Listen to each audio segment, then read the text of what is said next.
Código de Processo Civil, artigos 464 a 484, seção 10, da prova pericial. Artigo 464. A prova pericial consiste em exame, vistoria ou avaliação. Parágrafo 1º. O juiz indeferirá a perícia quando 1. A prova do fato não depender de conhecimento especial de técnico. 2. For desnecessária em vista de outras provas produzidas. 3. A verificação for impraticável. Parágrafo 2º. De ofício ou a requerimento das partes, o juiz poderá, em substituição à perícia, determinar a produção de provas técnica simplificada quando o ponto controvertido for de menor complexidade. Parágrafo 3º. A prova técnica simplificada consistirá apenas na inquirição de especialista pelo juiz sobre ponto controvertido da causa que demande especial conhecimento científico ou técnico. Parágrafo 4º. Durante a arguição, o especialista, que deverá ter formação acadêmica específica na área objeto de seu depoimento, poderá valer-se de qualquer recurso tecnológico de transmissão de sons e imagem, com o fim de esclarecer os pontos controvertidos da causa. Artigo 465. O juiz nomeará perito especializado no objeto da perícia e fixará de imediato o prazo para a entrega do laudo. Parágrafo 1º. Incumbe às partes, dentro de 15 dias contados da intimação do despacho de nomeação do perito, 1. Arguir impedimento ou suspeição do perito, se for o caso. 2. Indicar assistente técnico. 3. Apresentar quesitos. Parágrafo 2º. Ciente da nomeação, o perito apresentará em 5 dias 1. Proposta de honorários. 2. Currículo com comprovação de especialização. 3. Contatos profissionais, em especial endereço eletrônico, para onde serão dirigidas as intimações pessoais. Parágrafo 3º. As partes serão intimadas da proposta de honorários para, querendo manifestar-se no prazo comum de 5 dias, após o que o juiz arbitrará o valor, intimando-se as partes para os fins do artigo 95. Parágrafo 4º. O juiz poderá autorizar o pagamento de até 50% dos honorários arbitrados a favor do perito no início dos trabalhos, devendo o remanescente ser pago apenas ao final, depois de entregue o laudo e prestado todos os esclarecimentos necessários. Parágrafo 5º. Quando a perícia for inconclusiva ou deficiente, o juiz poderá reduzir a remuneração inicialmente arbitrada para o trabalho. Parágrafo 6º. Quando tiver de realizar por carta, poder-se-á proceder à nomeação de perito e à indicação de assistente técnico no juízo ao qual se requisitar a perícia. Artigo 466. O perito cumprirá escrupulosamente o encargo que lhe foi cometido, independentemente de termo de compromisso. Parágrafo 1º. Os assistentes técnicos são de confiança da parte e não estão sujeitos a impedimento ou suspeição. Parágrafo 2º. O perito deve assegurar aos assistentes das partes o acesso e o acompanhamento das diligências e dos exames que realizar, com prévia comunicação comprovada nos autos, com antecedência mínima de 5 dias. Artigo 467. O perito pode excusar-se ou ser recusado por impedimento ou suspeição. Parágrafo único. O juiz, ao aceitar a escusa ou ao julgar procedente a impugnação, nomeará novo perito. Artigo 468. O perito pode ser substituído quando 1. Faltar-lhe conhecimento técnico ou científico. 2. Sem motivo legítimo, deixar de cumprir o encargo no prazo que lhe foi assinado. Parágrafo 1º. No caso previsto no inciso 2, o juiz comunicará a ocorrência à corporação profissional respectiva, podendo ainda impor multa ao perito fixada, tendo em vista o valor da causa e o possível prejuízo decorrente do atraso no processo. Parágrafo 2º. O perito substituído restituirá, no prazo de 15 dias, os valores recebidos pelo trabalho não realizado, sob pena de ficar impedido de atuar como perito judicial pelo prazo de 5 anos. Parágrafo 3º. Não ocorrendo a restituição voluntária de que trata o parágrafo 2º, a parte que tiver realizado o adiantamento dos honorários poderá promover execução contra o perito na forma dos artigos 513 e seguintes deste Código, com fundamento na decisão que determinar a devolução do numerário. Artigo 469. As partes poderão apresentar quesitos suplementares durante a diligência, que poderão ser respondidos pelo perito previamente ou na audiência de instrução e julgamento. Parágrafo único. O escrivão dará à parte contrária ciência da juntada dos quesitos aos autos. Artigo 470. Incumbe ao juiz: 1. Indeferir quesitos impertinentes. 2. Formular os quesitos que entender necessário ao esclarecimento da causa. Artigo 471. As partes podem, de comum acordo, escolher o perito, indicando mediante requerimento, desde que 1. Sejam plenamente capazes. 2. A causa possa ser resolvida por autocomposição. Parágrafo 1º. As partes, ao escolher o perito, já devem indicar os respectivos assistentes técnicos para acompanhar a realização da perícia, que se realizará em data e local previamente anunciados. Parágrafo 2º. O perito e os assistentes técnicos devem entregar, respectivamente, laudo e pareceres em prazo fixado pelo juiz. Parágrafo 3º. A perícia consensual substitui, para todos os efeitos, a que seria realizada por perito nomeado pelo juiz. Artigo 472. O juiz poderá dispensar prova pericial quando as partes, na inicial e na contestação, apresentarem, sobre as questões de fato, pareceres técnicos ou documentos elucidativos que considerar suficientes.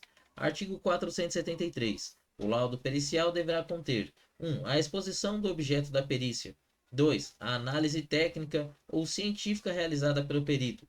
3. A indicação do método utilizado, esclarecendo e demonstrando ser predominantemente aceito pelos especialistas da área do conhecimento da qual se originou. 4. Resposta conclusiva a todos os quesitos apresentados pelo juiz, pelas partes e pelo órgão do Ministério Público. Parágrafo 1º. No laudo, o perito deve apresentar sua fundamentação em linguagem simples e com coerência lógica, indicando como alcançou suas conclusões.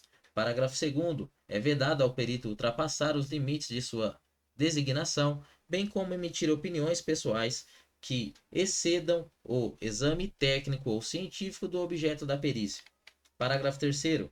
Para o desempenho de sua função, o perito e os assistentes técnicos podem valer-se de todos os meios necessários, ouvindo testemunhas, obtendo informações, solicitando documentos que estejam em poder da parte, de terceiros ou em reimpartição públicas, bem como instruir o laudo com planilhas, mapas, plantas, desenhos, fotografias ou outros elementos necessários ao esclarecimento do objeto da perícia.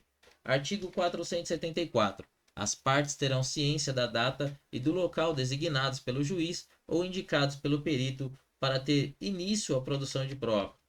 Artigo 475. Tratando-se de perícia complexa que abranja mais de uma área de conhecimento especializado, o juiz poderá nomear mais de um perito e a parte indicar mais de um assistente técnico. Artigo 476. Se o perito, por motivo justificado, não puder apresentar o laudo dentro do prazo, o juiz poderá conceder-lhe, por uma vez prorrogação, pela metade do prazo originalmente fixado. Artigo 477. O perito protocolará o laudo em juízo no prazo fixado pelo juiz, pelo menos 20 dias antes da audiência de instrução e julgamento. Parágrafo 1º. As partes serão intimadas para, querendo manifestar-se sobre o laudo do perito, do juízo no prazo comum de 15 dias, podendo o assistente técnico de cada uma das partes, em igual prazo, apresentar seu respectivo parecer. Parágrafo 2º. O perito do juízo tem o dever de, no prazo de 15 dias, esclarecer ponto 1, sobre o qual exista divergência ou dúvida de qualquer das partes, do juiz ou do órgão do Ministério Público. 2. Divergente, apresentado no parecer do assistente técnico da parte. Parágrafo 3º. Se ainda houver necessidade de esclarecimentos, a parte requererá ao juiz que mande intimar o perito ou assistente técnico a comparecer à audiência de instrução e julgamento, formulando desde logo as perguntas sobre forma de quesitos. Parágrafo 4º. O perito ou assistente técnico será intimado por meio eletrônico com pelo menos 10 dias de antecedência da audiência. Artigo 478. Quando o exame tiver por objeto a autenticidade ou falsidade de documento ou for de natureza médico-legal, o perito será escolhido, de preferência, entre os técnicos dos estabelecimentos oficiais especializados, a cujos diretores ou juiz autorizará a remessa dos autos, bem como do material sujeito a exame. Parágrafo 1º. Na hipótese de gratuidade da justiça, os órgãos e as repartições oficiais deverão cumprir a determinação judicial com preferência no prazo estabelecido. Parágrafo 2º. A prorrogação do prazo referido no parágrafo 1º pode ser requerida motivadamente. Parágrafo 3º. Quando o exame tiver por objeto a autenticidade da letra e da firma, o perito poderá requisitar, para efeito de comparação, documentos existentes em repartições públicas e, na falta destes, poderá requerer ao juízo que a pessoa a quem se atribuir a autoria do documento lance em folha de papel, por cópia ou sob ditado, dizeres diferentes para fins de comparação. Artigo 479. O juiz apreciará a prova pericial de acordo com o disposto no artigo 371, indicando na sentença os motivos que o levaram a considerar ou a deixar de considerar as conclusões do laudo, levando em conta o método utilizado pelo perito. Artigo 480. O juiz determinará de ofício ou a requerimento da parte a realização de nova perícia quando a matéria não estiver suficientemente esclarecida. Parágrafo 1º. A segunda perícia tem por objeto os mesmos fatos sobre os quais recaiu a primeira e destina-se a corrigir eventual omissão ou inexatidão dos resultados a que esta conduziu. Parágrafo 2º. A segunda perícia rege-se pelas disposições estabelecidas para a primeira. Parágrafo 3º. A segunda perícia não substitui a primeira, cabendo ao juiz apreciar o valor de uma e de outra. Seção 11. Da inspeção judicial. Artigo 481. O juiz de ofício a requerimento da parte pode, em qualquer fase do processo, inspecionar pessoas ou coisas a fim de se esclarecer sobre fato que interesse a decisão da causa. Artigo 482. Ao realizar a inspeção, o juiz poderá ser assistido por um ou mais peritos. Artigo 483. O juiz irá ao local onde se encontra a pessoa ou a coisa quando 1. Julgar necessário para melhor verificação ou interpretação dos fatos que deva observar. 2. A coisa não puder ser apresentada em juízo sem consideráveis despesas ou graves dificuldades. 3. Determinar a reconstituição dos fatos. Parágrafo único. As partes têm sempre direito a assistir à inspeção, prestando esclarecimento e fazendo observações que considerem de interesse para a causa. Artigo 484. Concluída a diligência, o juiz mandará lavrar auto circunstanciado, mencionando nele tudo quanto for útil ao julgamento da causa. Parágrafo único. O auto poderá ser instruído com desenho gráfico ou fotografia.